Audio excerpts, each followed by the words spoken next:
Gents, thank you both very much for joining us. I want to start by taking you back to the start of your family journeys. Tommy, joining us from Port Vale in January. Firstly, how did that move come about from the up went a bit? Well, it was all a bit of a fast process, to be honest. Like, I was obviously with Port Vale through January, one game played, been out on loan, and then I got a call saying that Burnley were interested in it in just a trial. They'll come on trial and show what you can do, and they'll make a decision at the end of the transfer window. And I spoke with Port Vale, and it was a pretty smooth transition from there. All went well, and here we are today. And what was it that made you think Burnley was the right next best step in your development? I knew a few of the coaches. I knew, the culture around the club, and a few of the lads had obviously gone on to play in the first team or go out and get good loans, and I just thought it was perfect for me, really, close to home. Couldn't ask for a better club, really, to come to. Will, your affiliation with the club's been a lot longer, hasn't it? Talk me through pathway with Burnley.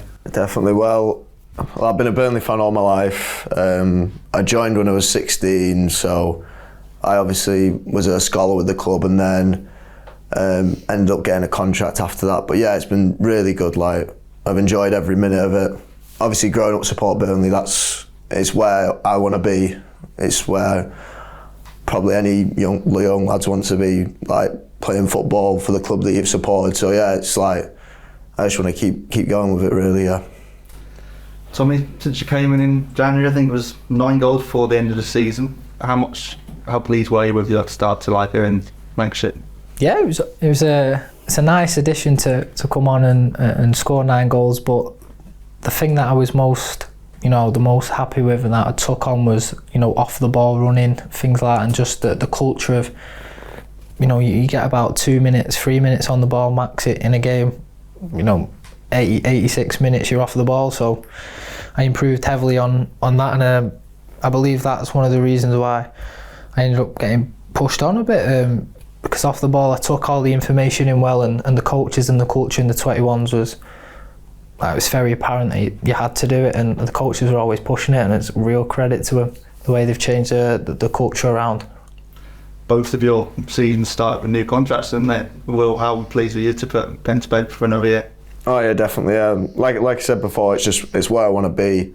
Like, I think I've made big steps. Obviously, with my development as a player, I've got a lot better as a player since I've been here, and obviously being around the first team, especially towards the start of the season, it's been good. It makes you miles better. Do you know what I mean? Like, in and out of possession, just training, being around it, definitely it's good. You mentioned being in and around the first team. If we look specifically at that Sunderland game, Sky Bet Championship, how was that as an experience for you? Well, oh yeah, it was brilliant. Yeah, just to be on the bench, to warm up with all the lads on the pitch. It was surreal feeling at the stadium a lot as well. There's 40,000 there.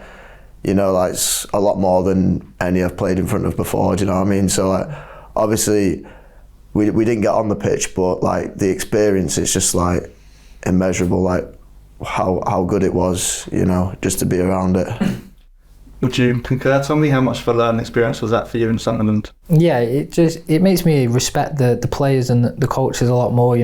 When there's 40,000 Geordies screaming at you every time you got the ball, it's hard to compose yourself and play. And despite the result not going the way you want, you kind of take a lot more out of going to a place and struggling than going there and having an easy ride. You definitely take a lot more away from it. It just makes you respect the players a lot more, because what they're doing, it's not all sunshine and rainbows. There's a lot of bumps and in the road. Yeah. Wednesday, 28th of August. Then you both made your senior Burnley debuts against Wolves. Will, if you talk me through that week from Monday onwards, what did that look like from your point of view? Well, I think I was still in dreamland from the weekend, because I'd been on the bench, obviously, at Sunderland, and that was great. And we'd just been training with the first team, and obviously it was a cup game midweek. We had a few injuries and stuff like that, so we think, well, we might have a chance here. But you're still thinking whatever. But Yeah, it was just like, got to the day, obviously I was included in the squad, and yeah, I was like, when I saw my name on the bench, I was like, wow, like this could actually happen, it's happening, do you know what I mean? And like, yeah, it was just, yeah, what a day. It was a really good day, yeah. Tommy, being around that first team match day experience, travel, hotels, was that something new to you as well?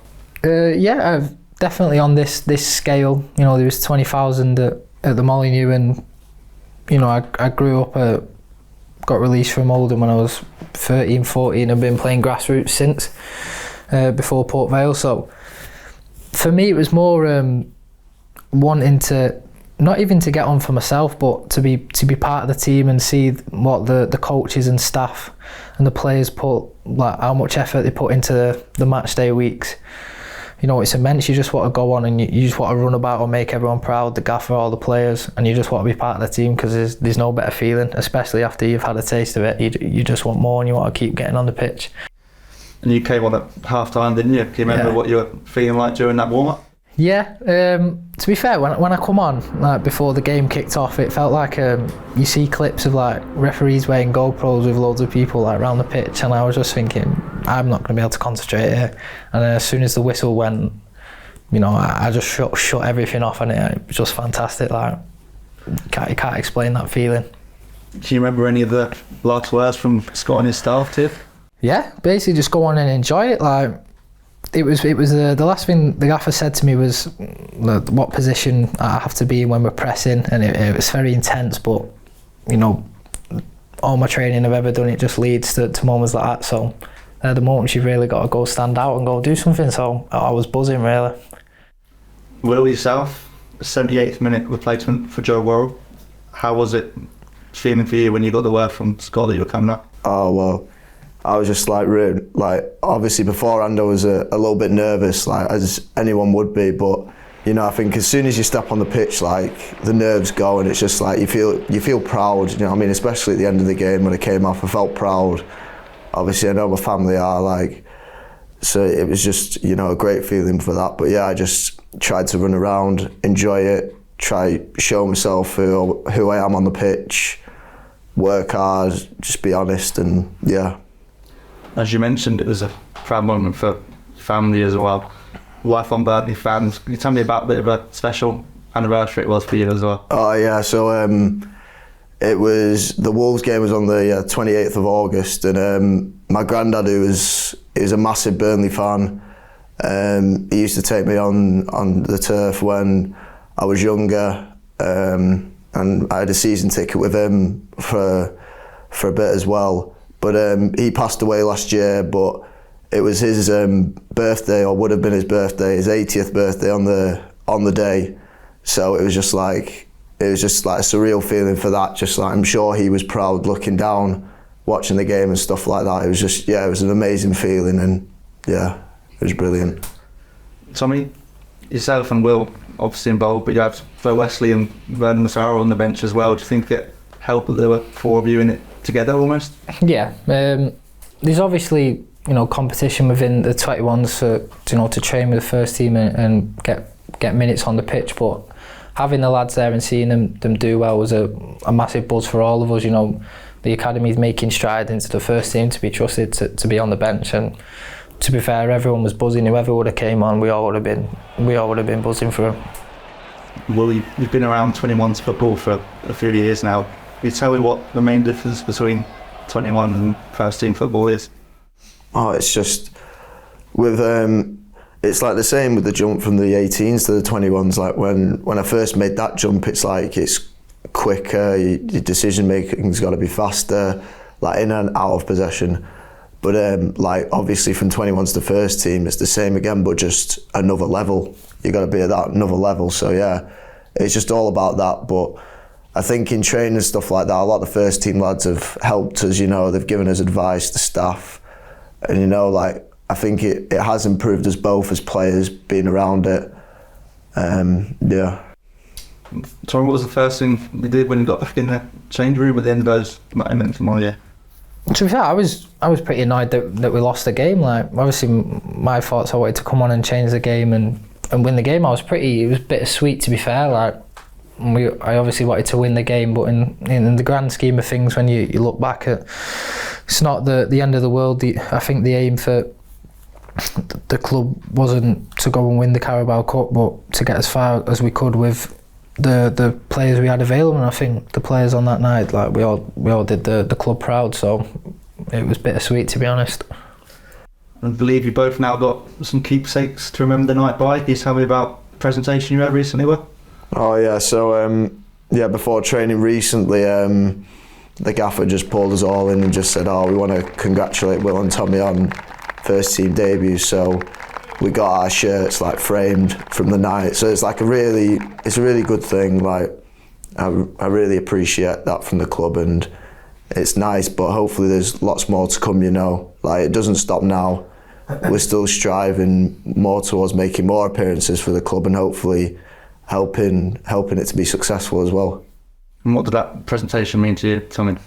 Yeah, I was buzzing. I was a bit nervous at first with all the 21s around and all the staff. I was thinking, what's going on here? And when the gaffer mentioned our names, I just couldn't stop smiling. Like, it's just a proud moment. You know, you see all the lads you train with every day, all buzzing for you, all happy for you, giving you a little clip around the back of the head as well. But yeah, I was buzzing with it.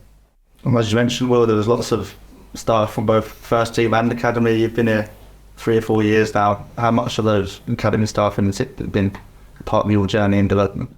Yeah, definitely. I've been around lots of staff now since like my rise through the academy setup and stuff like that. But yeah, every single coach and analyst or sports scientist, I think, has given me that little bit of information or advice or help that's helped me to that moment. So yeah, I'm thankful for that. But they're continuing to helping me still, you know, to get even better. So like I said, I can hopefully make more appearances in the future. Taking the words from my mouth, if we look ahead to the rest of the season then, 21 have started really to do well. Have you got any aims, both personally and as a team, going forward?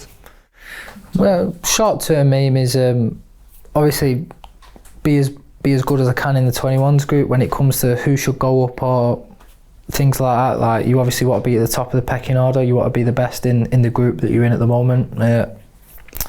And just a long-term goal is obviously to break into the first team and help this club get back to where it deserves to be. Obviously, you want to play with the players you've grew up watching and things like that. And you know, with the gaffer and all the staff, you want to just go and make them proud. The culture around that's really big, and having world-class habits, things like that. You just want to indulge in everything they're saying and go make them proud.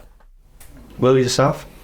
Yeah, exactly the same as Tommy, really. Yeah, you got to play well for the 21s, like train hard every day, do the right things, habits got to be good, keep the same standards and the mindset and everything, and hopefully you get your rewards at the end of the day. Yeah. Amazing. Well, thanks both for your time and best of luck for the season. Thanks very much. Thank you.